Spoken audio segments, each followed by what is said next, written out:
محبوب کی خدمت میں ایک سیادی آئے اور انہوں نے اپنے بیٹے کی شکایت کی اور کہا کہ میرا بیٹا اپنی چیزوں کو مجھے ہاتھ نہیں لگانے دے، اور وہ بیان کرتے ہوئے رو پڑے۔ تو اللہ کے محبوب علیہ السلام نے اس کے بیٹے کو بلایا تو اس نے کہا یہ چیزیں خراب کر دیتا ہے۔ تو اللہ کے محبوب علیہ السلام نے تاریخی جملہ ارشاد فرمایا، انتا و مالو کا لے ابی کا، تو بھی اور تیرا مال بھی تیرے باپ کا ہے۔ والدین کی خوشنودی کے لیے جو تم خرچ کرو گے، ان کی خدمت میں، ان کے لباس میں، ان کی غذا میں، ان کی رہائشی ضرورت میں جو بھی تم خرچ کرو گے تو اللہ نے اس کو سب سے مقدم رکھا۔ والدین نے ساری زندگی بے لوث اولاد پر سب کچھ نچھاور کیا ہوتا ہے، اور جب والدین بوڑھے ہو جائیں تو ماں باپ کی خدمت کو اور ان کے لیے اپنے مال کو کبھی بھی نہ پوشیدہ رکھنا چاہیے، نہ چھپا کے رکھنا چاہیے، نہ ان کو دینے سے گریز کرنا چاہیے۔ بہت ساری اولادیں جو اپنے مالی معاملات، معاشی معاملات، اپنے کاروبار اپنے ماں باپ سے چھپاتے ہیں تاکہ ان کی نظر میں نہ رہیں، اور بعض تو ان کے سامنے غریب بننے کی اداکاری کرتے ہیں۔ ان کے پاس موجود وہ بھی، لیکن وہ ان کے سامنے غریب بننے کی اداکاری کرتی، تو یہ بدترین صورتحال ہوتی۔ ظاہر ہے یہ بھی ایک بخل کی مخفی صورت ہے۔ انسان جب ہونے کے باوجود غریب بننے کی اداکاری کرتا ہے تو یہ بخل کی ایک مکارانہ شکل ہے کہ لوگ کہیں کہ یہ تو بیچارہ کسی قابل نہیں ہے۔ تو ماں باپ کے سامنے آپ کی کوئی چیز پوشیدہ نہیں ہونی چاہیے۔ تو فرمایا تمہارے مال کا سب سے زیادہ حقدار کون ہے؟ فلل والدین، یہ والدین کے، انہوں نے اپنا جگر کاٹ کے تمہیں کھلایا، اپنے کلیجے کی غذا تمہیں فراہم، چاہے وہ جتنے مرضی لمبے سجدے کرتا رہے، اس کا رب عرش کا رحمان اس پہ راضی نہیں ہو سکتا۔ اللہ کے حبیب صلی اللہ علیہ وسلم نے ارشاد فرمایا، الا انبئکم باکبر الکبائر، لوگوں تمہیں بڑے بڑے گناہوں کی خبر نہ دے دوں؟ صحابہ نے عرض کی کیوں نہیں یا رسول اللہ، آپ ارشاد کریں۔ فرمایا، الاشراک باللہ وعقوق الوالدین وجلس وکان متقیا، قال الا وقول الزور والشہادۃ الزور۔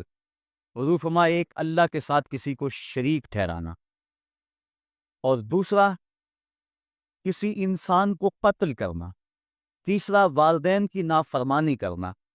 اور حضور اس موقع پہ ٹیک لگائے بیٹھے تھے، ٹیک چھوڑ کے آگے ہو گئے، وَجَلَسَ وَكَانَ مُتَّكِئًا، آگے ہو گئے، اور حضور نے 3 مرتبہ اس بات کو کہا، اور پھر فرمایا اور جھوٹی گواہی دینا اور جھوٹی شہادت دینا۔ تو یہ وہ ہیں جو بڑے بڑے گناہ ہیں۔ میں نے ایک روایت میں پڑھا ہے، حضور نے ارشاد فرمایا، جنت کی خوشبو 1000 سال کی مسافت سے آنا شروع ہو جائے گی۔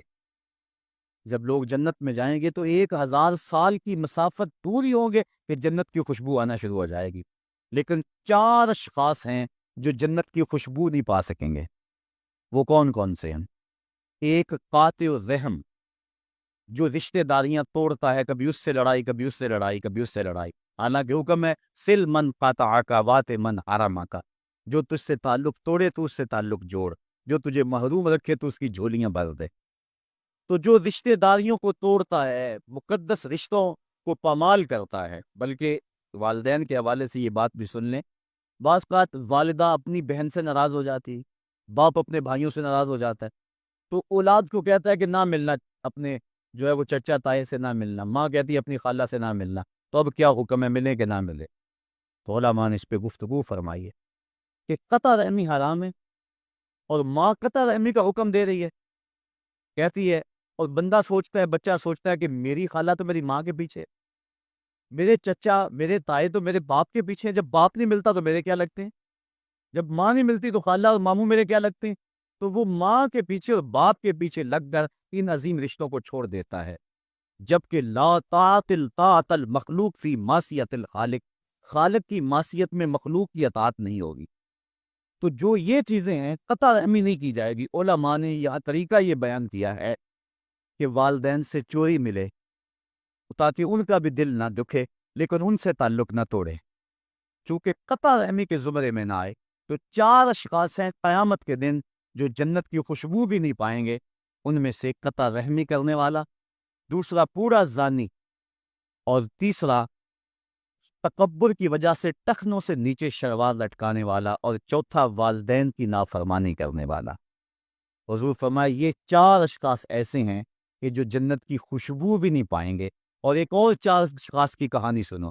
حضور نے ارشاد فرمایا اے عمر اگر مجھے لوگوں کے سست ہو جانے کا ڈر نہ ہو تو میں تمہیں یہ بات کہوں کہ اس خبر کو جا کے گلی بازاروں میں بتا دو اور 4 اشخاص کی جنت کی گواہی دے دو کہ انہیں جنت میں جانے سے کوئی شے نہیں روک سکتی. عرض کی حضور کون کون؟ فرمایا ایک وہ عورت جس نے اپنی ساری محبتیں اپنے خامد پہ نچھاور کر دیں اور وہ اس حال میں مری کہ اس کا خامد اس پہ راضی تھا. جنت میں جانے سے اس کو کوئی شے نہیں روک سکتی. اور دوسرا وہ شخص جس کے بچے زیادہ ہیں، ذرائع آمدنی تھوڑے ہیں، لیکن اس نے اپنے بچوں کے پیٹ میں حرام کا لقمہ نہیں جانے دیا، محنت کرتا رہا، اوور ٹائم لگاتا رہا، مزدوری کرتا رہا اور اپنے بیٹوں کے لیے رزق حلال کی تلاش میں رہا. وہ بوڑھی کمر پہ بوریاں اٹھا اٹھا کے کام کرتا تھا اور اپنی کثیر اولاد کی پرورش کے لیے اس نے محنتیں بلی کی اور ان کو حرام کا لقمہ نہیں کھلایا. فرمایا قیامت کے دن اس کو بھی جنت میں جانے سے کوئی شے رکاوٹ نہیں پیدا کر سکتی. اور تیسرا حضور نے فرمایا وہ شخص کہ جو اپنے والدین کے ساتھ حسن سلوک کرے اور اس کے والدین اس پہ خوش ہوں، اس پہ راضی ہو جائیں. اور چوتھا وہ شخص کہ جس نے ایسی سچی توبہ کی کہ گناہوں کی طرف پلٹنا اس کے لیے اتنا مشکل تھا جس طرح جانور کے تھن سے نکلا ہوا دودھ واپس نہیں جا سکتا، وہ گناہوں کی دنیا میں دوبارہ نہیں جا سکتا. تو یہ فرمایا یہ 4 شخص ایسے ہیں عمر اگر اس بات کا ڈر نہ ہو کہ لوگ سست پڑ جائیں گے تو ان 4 اشخاص کے بارے میں شہادت دے دو کہ یہ دنیا پہ چلتے پھرتے جنتی. تو ماں باپ کی خدمت کرنے والا، ماں باپ کو راضی رکھنے والا یقیناً اللہ کی نعمتوں کا حقدار ہے. وہ بدبخت ہیں بیٹے جو ماں باپ کو راضی نہیں رکھتے. اللہ کے حبیب صلی اللہ علیہ وسلم کی خدمت میں ایک شخص حاضر ہوا اور اس نے اذن جہاد طلب کیا. حضور میں جہاد پہ جانا چاہتا ہوں، مجھے اجازت مرحمت فرمائے. حضور نے فرمایا احیٌ والدا کا، کیا تیرے والدین زندہ ہیں؟ قال نعم، عرض کی ہاں حضور میرے والدین زندہ ہیں. قال ففیہما فجاہد، کہا جا ان کی خدمت کر، یہی تیرا جہاد ہے. ماں باپ کو بلکتا ہوا چھوڑ جائے اور آپ جہاد پہ چلا جائے، ماں فالج میں گری ہوئی ہے اور بیٹا تبلیغی گشت پہ چلا جائے، باپ تڑپ رہا ہے اور بیٹا پیر کی چوکھٹ پہ جھاڑو دیتا پھرے، اللہ راضی نہیں ہوگا. میں سچ کہتا ہوں، اپنے بھی خفا مجھ سے ہیں، بیگانے بھی ناخوش، کہ میں زہر حلال کو کبھی کہہ نہ سکا کند. بات وہی کہتا ہوں، سمجھتا ہوں جسے حق. نئے ابلائی مسجد ہوں، نئے تہذیب کا فرزند. محمد عربی صلی اللہ علیہ وسلم سے بڑا پیر کون ہو سکتا ہے؟ لیکن حضرت وہ ویسے کرنی نہیں آ رہے. آقا کریم اپنے بٹن کھولتے ہیں اور کرن کی طرف، یمن کی طرف رخ کر کے لمبی سانسیں لیتے ہیں اور کہا میں رحمان کی خوشبو پا رہا ہوں. ایک دن صحابہ نے پوچھا بندہ نواز جس کے لیے تڑپتے ہو، جس کی ٹھنڈی ہوائیں آپ کو آ رہی ہیں، وہ آپ کا بڑا پیار کرنے والا ہے. کہا ہاں میرے سے بڑی محبت کرتا ہے. تو کہا پھر اتنی محبت کرتا ہے تو یمن تو دور نہیں ہے، بلال حبش سے آ گیا، سلمان فارس سے آ گیا، سہیب روم سے آ گیا، اور وہ یہاں یمن سے نہیں آ سکا. فرمایا اس کی بوڑھی اور نابینا ماں ہے جس کی خدمت اس کو نہیں آنے دیتے. اللہ اکبر. اب حضرت ویسے کرنی نہیں آئے لیکن خیر التابعین کہلائے. آئے نہیں لیکن حضور ان کی یاد میں تڑپ رہے. اللہ، بلکہ حضور نے فرمایا کہ کوئی جائے اویس بن عامر کو ملے اور جب ملے تو اس کو کہنا میری امت کی بخشش کی دعا کرے. جو ماں باپ کی خدمت کرتا ہے اس سے ثابت ہوا اس کی دعائیں قبول ہوتی. میں نے ایک روایت میں پڑھا ہے کہ جو آدمی روزانہ اپنے والدین کے لیے دعا کرے، والدین زندہ ہو تب بھی، والدین فوت ہو گئے ہوں تب بھی، یہ عادت بنا لے، روزانہ ماں باپ کے لیے دعا کرے، ساری زندگی اس کے رزق میں بے برکتی نہیں آئے گی. اللہ اس کو رزق کی فراوانی عطا کر دے گا. اور جو والدین کے لیے دعا نہیں کرتا اللہ تعالیٰ کی رحمتوں سے محروم ہو جاتا ہے. حضرت ابو ہریرہ رضی اللہ تعالیٰ عنہ جب بھی ہاتھ اٹھاتے تھے تو یہ دعا کرتے تھے اللہم اغفر لأبی ہریرہ ولأمی ولمن استغفر لہما. اے اللہ ابو ہریرہ کو بخش دے، حضرت ابو ہریرہ کی ماں کو بخش دے، اور قیامت تک جو ہم دونوں کے لیے بخشش کی دعا کرے اس کو بھی بخش دے. حضرت امام محمد بن سیرین ایک بزرگ ہوئے تابعی، جب بھی دعا کرتے تھے یہ دعا ضرور کرتے تھے، اے اللہ ابو ہریرہ کی بخشش کر دے۔ کسی نے کہا کہ تمہیں ابو ہریرہ رضی اللہ تعالیٰ عنہ ان کی ماں سے بڑی ہمدردی ہے؟ کہا ان سے جو ہمدردی ہونی ہے وہ تو ہونی ہے۔ انہوں نے کہا ہوا ہے اللہ ابو ہریرہ اور ان کی ماں کو بخش دے، جو ان کے لیے دعا کرے اس کو بھی بخش دے۔ تو میں دعا کر کے اپنی بخشش پکی کر رہا۔ تو والدین کے لیے دعا کرنا اللہ کی رحمت کو دعوت دینا ہے۔ تو فرمایا کہ جاؤ اویس بن عامر کو جانا اور جا کے اس کو میری امت کے لیے دعا کا کہنا۔ حضرت سیدنا عمر فاروق حضرت علی المرتضیٰ گئے، جا کے ڈھونڈا، تلاش کیا، اویس بن عامر ملے، حضور کا سلام کہا، بس پھوٹ پھوٹ کے رونے لگے۔ ہاں بتاؤ میرے رسول کے لبوں پہ میرا نام کیسے آیا تھا؟ حضور میرا جب تذکرہ کرتے تھے کیسے کرتے تھے؟ یہ طرز دیکھا تو بولے کہ کیا آپ اتنی محبت رکھتے ہیں تو پھر ملنے کیوں نہیں آئے حضور؟ اتنا جو پیار رکھتے ہیں تو زیارت کرنے کیوں نہیں آئے؟ تو حضرت اویس کرنی نے بات کے رخ کو بدلا، کہا تم نے میرے رسول کو دیکھا ہے؟ تم نے میرے رسول کی زیارت کی ہے؟ کہا ہاں ہم تو صبح و شام وہاں رہے ہیں۔ کہا پھر بتاؤ حضور کی یہ ابرو جڑے ہوئے تھے یا پھلے ہوئے تھے؟ اب دونوں حیران ہو گئے۔ کہا تم نے تو دیکھا ہے، میں نے تو دیکھا نہیں، تم بتاؤ نا، پھر میں تو گیا نہیں، مجھے کہتے ہو گیا نہیں، تم بتاؤ حضور کے ابرو جڑے ہوئے تھے یا پھلے ہوئے تھے؟ حیران ہیں، کہا حضور آپ ہی بتلائیے۔ کہا کوئی دور سے دیکھتا تو جڑے ہوئے نظر آتے، قریب آ کے دیکھتا تو پھلے ہوئے نظر آتے۔ یہ وہ ہے جو ماں کی خدمت کرتا رہا اور حضور کے دربار میں حاضر نہیں ہو سکا، لیکن حاضری اس کی تھی، وہ جہاں بھی تھا وہ نبی کے قرب میں تھا۔ تو اس لیے ماں باپ کی خدمت اتنا بڑا وظیفہ ہے۔ حضرت بایزید بستامی کہتے ہیں میں نے حق معاف کروا لی اپنی ماں سے، کہ ماں تیرے حق ادا کروں یا اللہ کے حق ادا کروں؟ تو مجھے اپنے حق معاف کر دے، میں اللہ سے اپنے حق معاف کروا لیتا ہوں، اپنی اللہ کو راضی کر لیتا ہوں۔ جنگلوں میں گھومتے رہے، 12 سال بیت گئے، ایک دن دوبارہ آئے، بستان کی سمت سے گزرے، خیال آیا چلو ماں کو سلام کر جاؤں۔ تہجد کا وقت تھا، رات کا وقت تھا، دروازے پہ کھڑے رہ گئے کہ میری ماں سوئی ہوگی، میں نے کبھی کوئی خدمت نہیں کی ماں کی، تو اب اٹھا کے تکلیف کیوں دوں؟ ساری رات کھڑے رہے۔ جب تہجد کا ماں وقت گزرا تو نالی سے پانی آیا، سمجھ گئے کہ میری ماں تہجد کے لیے اٹھی ہے، دروازے کے قریب ہو گئے تو ماں نے ہاتھ اٹھا لیے، اے اللہ میرا بیٹا بایزید تیری طلب میں نکلا ہوا ہے، میں نے اسے اپنے حق معاف کر دیے ہیں، تو اس کو اپنا وصال عطا کر دے۔ حضرت بایزید دروازہ کھٹکھٹانے لگے اور ماں کے قدموں میں لپٹ گئے اور رو کے کہنے لگے جس رب کو میں جنگلوں میں تلاش کرتا ہوں وہ تو رب میری ماں کے پاس ہے۔ تو ماں کی دعاؤں میں اللہ کی رضا ہے، ماں راضی ہو جائے تو سمجھ لو خدا راضی ہے۔ اللہ تعالیٰ جل شانہ نے ارشاد فرمایا وَقَضَىٰ رَبُّكَ أَلَّا تَعْبُدُوا إِلَّا إِيَّاهُ، تیرے رب نے یہ طے کر دیا ہے کہ اس کے علاوہ کسی کی پوجا نہیں کرو گے، وَبِالْوَالِدَيْنِ إِحْسَانًا، اور والدین کے ساتھ اس نے سلوک سے پیش آؤ گے۔ اما یبلغن عندک الکبر احدہما او کلاہما فلا تقل لہما اف ولا تنہرہما، اگر تیرے پاس دو یا دونوں میں سے ایک بڑھاپے کو پہنچ جائیں تو پھر ان کے سامنے تو نے اف بھی نہیں کہنا اور نہ ان کو جھڑکنا ہے اور ان سے نرم لہجے میں بات کرنی ہے۔ جب ماں باپ جوان ہو، بچوں کی ضروریات پوری کر رہے ہیں، ان کے تعلیمی اخراجات اور ان کے معاشی سارے معاملات درست کر رہے ہوں، تو اس وقت تو والدین کی بچے تعظیم کرتے ہی ہیں۔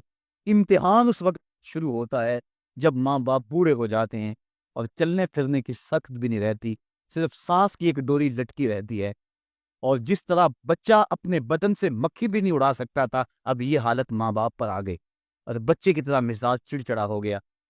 زمانے کے حالات بدل گئے لیکن ماں کی پرانی، باپ کی وہ پرانی روش ہے، اسی انداز میں اسی ڈگر میں بات کرتا ہے۔ یہ آزمائش کے دن ہے، یہ امتحان کے دن ہے، اب دیکھنا ہے والدین کی اس وقت تعظیم کون کرتا ہے۔ فرمایا اما یبلغن عندک الکبر، اگر تیرے پاس وہ بڑھاپے کو پہنچ جائیں، دونوں پہنچ جائیں یا تیری خوش قسمتی کہ دونوں میں سے ایک پہنچ جائیں یا دونوں پہنچ جائیں، تو پھر ان کی تو نے تعظیم کرنی ہے۔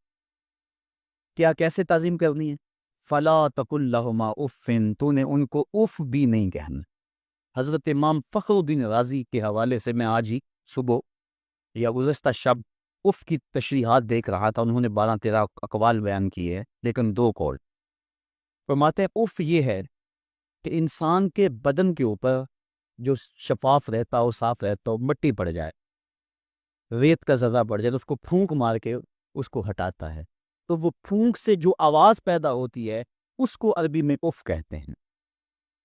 تو پھر اف ہر اس چیز کے لیے منقول ہو گیا جو ناپسندیدہ ہے۔ ایک تو قول یہ ہے کہ والدین کے سامنے اس احتیاط سے ہو۔ دوسری بات، آپ فرماتے ہیں اف کا مفہوم یہ ہے کہ جب ماں باپ بوڑھے ہو جائیں تو بول و براس چارپائی پہ نکل جاتے اور انسان ان کو اٹھا کے ان کی خدمت کرتا ہے، صفائی کرتا ہے، کپڑے بدلتا ہے۔ انسان کی طبیعت میں جو فطری نفاست ہے اس کے تحت اس کو ماں باپ سے جو مکروہ اور ناپسندیدہ بو آتی ہے اس سے وہ بچنا چاہتا ہے۔ وہ نفرت ماں باپ سے نہیں ہوتی، وہ نفرت اس بدبو سے ہوتی ہے جو ماں باپ کے بدن سے یا چارپائی سے یا کپڑوں سے اٹھ رہی ہے۔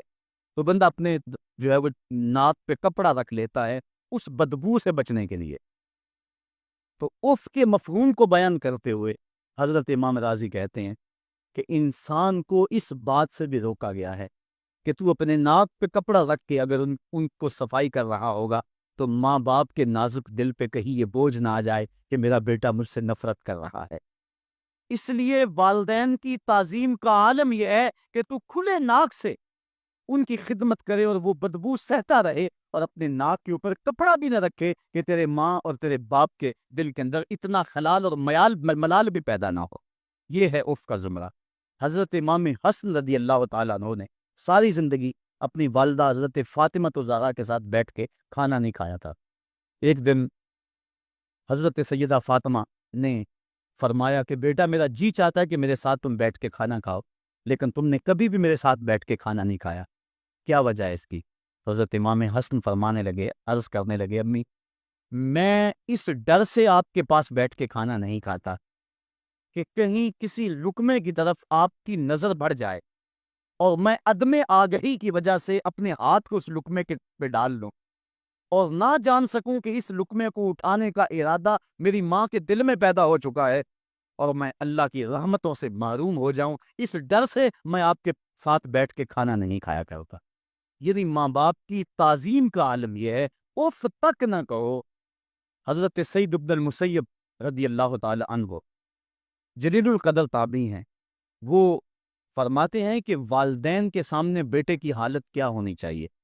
وہ فرماتے ہیں جس طرح بھاگا ہوا غلام پکڑا جائے اور اس کو پکڑ کے جو ہے وہ آقا کے سامنے پیش کر دیا جائے، تو اس بھاگے ہوئے غلام کو پکڑ کے جب آقا کے سامنے پیش کر دیا جائے تو جو حالت اس غلام کی ہوتی ہے، بیٹے کی حالت یہ ماں باپ کے سامنے ہونی چاہیے۔ اب ان بیٹوں کو سوچنا چاہیے جو اپنے ماں باپ کو دقیانوسی کا تانا دیتے ہیں اور سمجھتے ہیں یہ اولڈ فیشن ہے، انہیں کیا پتا زمانہ کہاں چلا گیا ہے، اور ان کے فیصلوں کو مسترد کرتے ہیں۔ علماء نے اس بات کو تفصیل کے ساتھ بیان کیا ہے کہ شریعت کے جو قطعی ضابطے ہیں ان ضابطوں اور ان قوانین کو اور ان معاملات میں تو والدین کی فرما برداری نہیں ہوگی، اللہ کی غیر معصیت ہوتی ہو، لیکن جو معاملے شک والے ہیں وہاں ماں باپ کے قول کو ترجیح دی جائے۔ تو فرمایا ان کے سامنے اف بھی نہیں کہنی، وَقُلْ لَهُمَا قَوْلًا كَرِيمًا، اور ان سے نرم لہجے میں بات کرنی ہے۔ وَخْفِضْ لَهُمَا جَنَاحَ الذُّلِّ مِنَ الرَّحْمَةِ، اور ان سے بات اور ان کے لیے اپنے بازو بچھا لینے ہیں نرم دلی کی وجہ سے، نرمی کی وجہ سے۔ جب جانور زمین کی طرف رخ کرتا ہے، اوپر سے نیچے کی طرف آتا ہے تو اپنے پروں کو سکیڑ لیتا ہے، تو اس کے لیے یہ لفظ بولے جاتے ہیں وَخْفِضْ لَهُمَا جَنَاحَ۔ تو اللہ تعالیٰ فرمایا جس طرح وہ جانور عجز سے اپنے بازو سکیڑ لیتا ہے اور پھیلاتا نہیں ہے، والدین کے سامنے تیری اکڑ، تیرا عہدہ، تیرا منصب، تیری شانیں، تو بڑا اونچا ہے، لوگ تجھے سلوٹ کرتے ہیں، تیرے ہاتھ چومتے ہیں، تجھے سلام کرتے ہیں، اونچی کرسیوں پہ تو بیٹھتا ہے، لیکن وہ سب وہاں چھوڑ دے اور ماں کے قدموں میں عاجز بن کے بیٹھ جا، باپ کے قدموں میں عاجز بن کے بیٹھ جا، وہاں اپنی اس کسی چیز کا لحاظ رکھ۔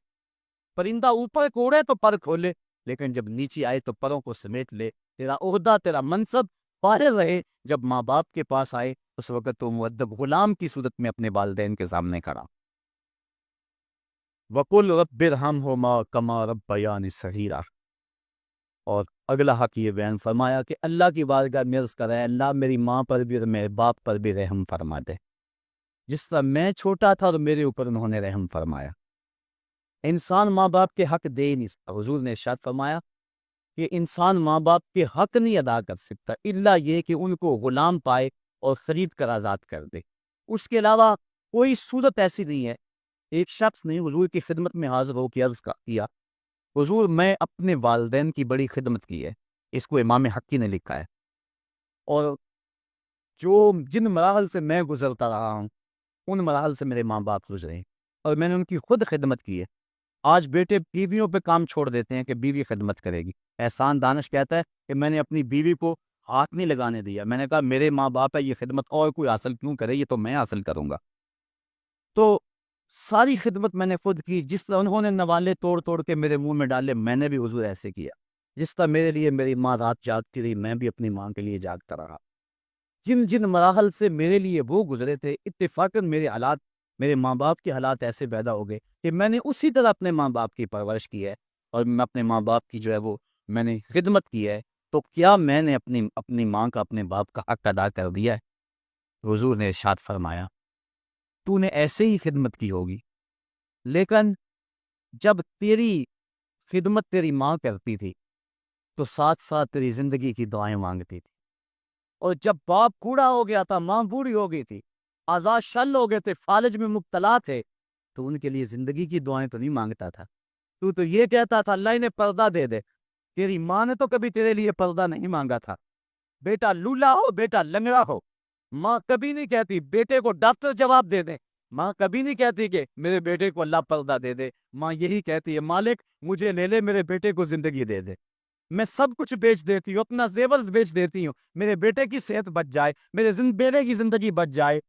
ماں کی موجودگی میں کوئی کہہ بھی نہیں سکتا، باپ کے لیے تو کہہ دے، ماں کے لیے تو کہہ دے بڑی تکلیف ہے تیرے باپ کو، بڑی تکلیف ہے تیری ماں کو، اللہ کرے اب پردہ ہی عطا کر دے۔ خود نہیں کہتا تو کسی سے یہ سن سکتا ہے بندہ، لیکن ماں سن سکتی ہے کوئی کہے اللہ تیرے بیٹے کو پردہ دے دے؟ تو فرمایا جب وہ تیری خدمت کرتے تھے تو وہ تیری زندگی کی دعائیں مانگتے تھے، اور جب تو خدمت کرتا تھا تیرے دل میں ان کے پردے کی آرزو تھی، اور میں تو جتنی مرضی خدمت کی ہے، ماں کی خدمت کا بدل کیسے ہو سکتا ہے؟ تو ماں باپ کی خدمت انسان کر ہی نہیں سکتا، تو پھر کیا کرے؟ عرض کہ اللہ میں تو خدمت نہیں کر سکتا، تو ان کے اوپر رحم فرما دے۔ ماں باپ کے لیے دعا کرے۔ علماء نے یہاں بیان فرمایا ماں کافر ہو تو پھر بھی دعا کرے، باپ کافر ہو تو پھر بھی دعا کرے، مومن ہو تو پھر بھی دعا کرے، گناہ گار ہو پھر بھی دعا کرے، نیکوکار ہو پھر بھی دعا نہ چھوڑے۔ حضرت ابو ہریرہ رضی اللہ تعالیٰ عنہ فرماتے ہیں میری ماں کافرہ تھی اور میں حضور کا غلام، اور ماں ہر وقت اپنی دھن میں اور میں اپنی دھن میں ہوں۔ حضرت ابو ہریرہ کی بھائی کوئی نہیں ہے، باپ فوت ہو گئے ہیں، بہن کوئی نہیں، ابھی شادی بھی نہیں ہوئی، دنیا پہ رشتے کوئی نہیں سوائے ماں کے، گھر آتے ہیں تو ماں سے بات کرنی ہوتی ہے، جو سن کے آتے ہیں ماں سے وہ دکھ پھولنا ہوتا ہے، بات کرنی ہوتی ہے، حضور کی باتیں سنانی ہوتی ہیں، لیکن ماں ہے اتفاق سے کافرہ ہے، حضور کی بات وہ سننا گوارا نہیں کرتی۔ حضرت ابو ہریرہ کو اور بات آتی کوئی نہیں، وہ تو کرتے ہی حضور کی باتیں۔ ایک دن حضور کی بات چھیڑی، ماں کی زبان سے کوئی جملہ ایسا نکلا جو سخت تھا، گوارا نہ ہو، چھوڑ دیا جائے تو ماں تیری عظمت کو سلام، لیکن رسول اللہ کے مقابلے میں تیری کوئی شان نہیں ہے۔ جب سے نکلے، لیکن نکلے تو پاؤں ڈگمگا رہے کہ دنیا پہ ایک ہی رشتہ تھا وہ بھی جاتا رہا۔ چند قدم چلے تو دل میں خیال آیا سارے دکھوں کا جو مداوع کرتا ہے مجھ آقا کی بارگاہ میں یہ ٹکڑا کیوں نہ بیان کر دو۔ دریائے رحمت جوش میں تھا، وہ دلوں کی حالتیں بوجھ لینے والے آقا نے پوچھا ابو ہریرہ کیا ہے؟ عرض کی حضور میری ماں کی ہدایت کے لیے دعا کر دو۔ یہ کہا اور پھوٹ پھوٹ کے رونے لگے۔ حضور نے فوراً ہاتھ اٹھا دیے اور مسلم کے لفظ ہیں اللہم اہد ام ابی ہریرہ تھا، اے اللہ ابو ہریرہ کی ماں کو ہدایت عطا کر دے۔ بس یہ بات سنی حضرت ابو ہریرہ کا چہرہ کھل اٹھا، اپنے گھر کو توڑ لگا دی۔ کوئی رستے میں ملا، کہا ابو ہریرہ اتنی تیز تو تم کبھی نہیں دوڑتے تھے، آج کیا ہوا؟ اتنی تیز تیز کیوں دوڑ رہے ہو؟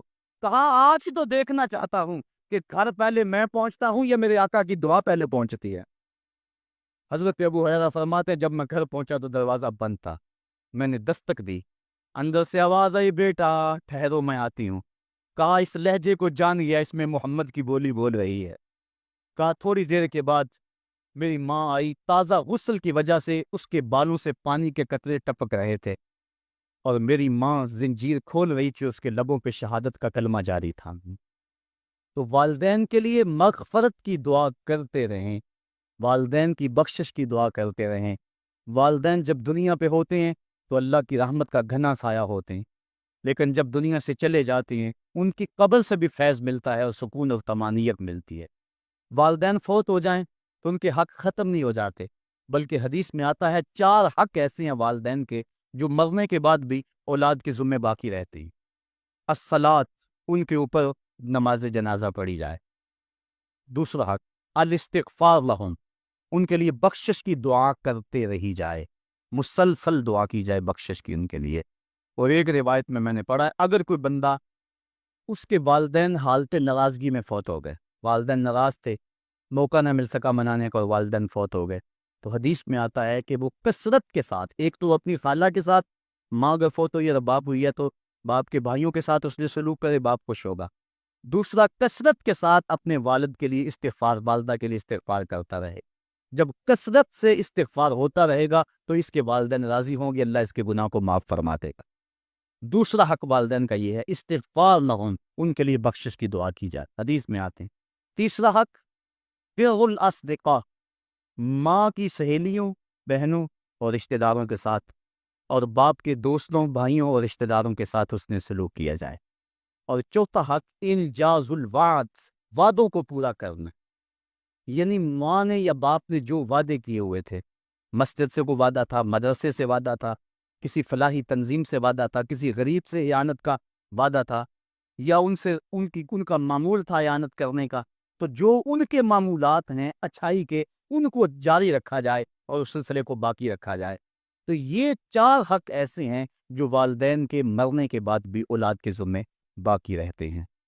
والدین اللہ کی بہت بڑی نعمت ہے، جب یہ سایہ سر سے اٹھ جاتا ہے تو پھر پتہ چلتا ہے کتنا گھنا سایہ تھا۔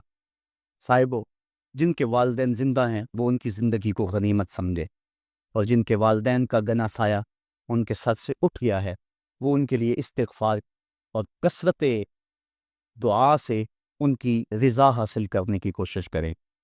اللہ تعالیٰ نے والدین کی رضا میں ہی اپنی رضا کو چھپا کے رکھا ہوا ہے، اور یہ والدین اتنا بڑا سرمایہ ہے، میں آپ حیثیت کیا رکھتے ہیں؟ خود امام الانبیاء صلی اللہ علیہ وآلہ وسلم نے والدین کی آرزو کی ہے۔ حدیث میں آتا ہے، امام سیوطی نے اس کو الحابر الفتاوی میں لکھا ہے، امام حیثمی نے بھی اس کو کنز الاموال میں لکھا ہے۔ ایک دن حضور نماز عشاء پڑھانے آئے، نماز عشاء پڑھانے کے لیے مصلی پہ کھڑے ہوئے، تا حد نظر صحابہ تھے، حضور کو دیکھ کر ادب سے کھڑے ہو گئے، بس آنکھیں چھلکنے لگی۔ پھر حضور نے روتے روتے کہا، لو ادرکت والدی او احدہما، کاش آج میرے ماں باپ زندہ ہوتے، یا ان میں سے کوئی ایک ہی زندہ ہوتا۔ انسان نے دکھوں کی زندگی گزاری ہو، بعد میں اللہ خوشحالیاں دے دے، تو انسان آرزو کرتا ہے کہ کاش آج میرے ماں باپ زندہ ہوتے، میرے دکھوں بڑا دور دیکھا تھا، آج سر پہ عزتوں کی سجی ہوئی دستار بھی دیکھتے، میری غربت دیکھی تھی، دولت کی ریل پیل بھی دیکھتے، میرے گھر میں پریشانیاں دیکھی تھی، میرے گھر کے آنگن میں محبتوں کے کھلے ہوئے گلاب بھی دیکھتے۔ آرزو کرتا ہے، تمنا کرتا ہے۔ اللہ کے حبیب صلی اللہ علیہ وسلم کے والد اس وقت انتقال کر گئے تھے جب حضور شکم مادر میں تھے، والدہ اس وقت انتقال کر گئی جب عمر 6 سال تھی، ابوا کی ریت کے ٹیلے ہیں، مدینہ المنورہ سے واپسی ہے، حضرت آمنہ، حضرت ام ایمن اور حضور، 3 نفوس پہ مشتمل یہ قافلہ ہے، 2 اونٹ ہیں۔ حضرت آمنہ کو بخار ہو گیا، جان گئی کہ یہ میرا بخار جان لیوا ثابت ہوگا، ام ایمن کو بلایا، حضور کا ہاتھ پکڑ کے ان کے ہاتھ میں دیتے ہوئے کہا، ام ایمن، میرے اس بیٹے کو بحفاظت امیر قریش عبد المطلب تک پہنچا دینا۔ اور پھر اپنے بیٹے کو پاس بٹھایا، سر پہ ہاتھ رکھا، پیار کرنا چاہا اور کوئی باتیں کرنا چاہیں، لیکن ضبط کے سارے پیمانے ٹوٹ گئے، آنکھوں سے آنسو نکلنے لگے۔ بیوہ ماں نے جب اپنے در یتیم کے سر پہ ہاتھ رکھا تو پھر عرب کی ریت کے ذرے بھی رونے لگے۔ سیدہ آمنہ نے روتے ہوئے چند جملے کہے جو ابن حشام نے محفوظ کیے، کہا، بیٹا، ہر نئی چیز نے پرانی ہو جانا ہے اور ہر باقی نے فنا ہو جانا ہے، میں بھی جا رہی ہوں، بذکری باک، لیکن میرا ذکر نہیں مٹے گا، وولدت تو تغرا، اس لیے کہ تیرے جیسا پاکیزہ بیٹا چھوڑ کے جا رہے۔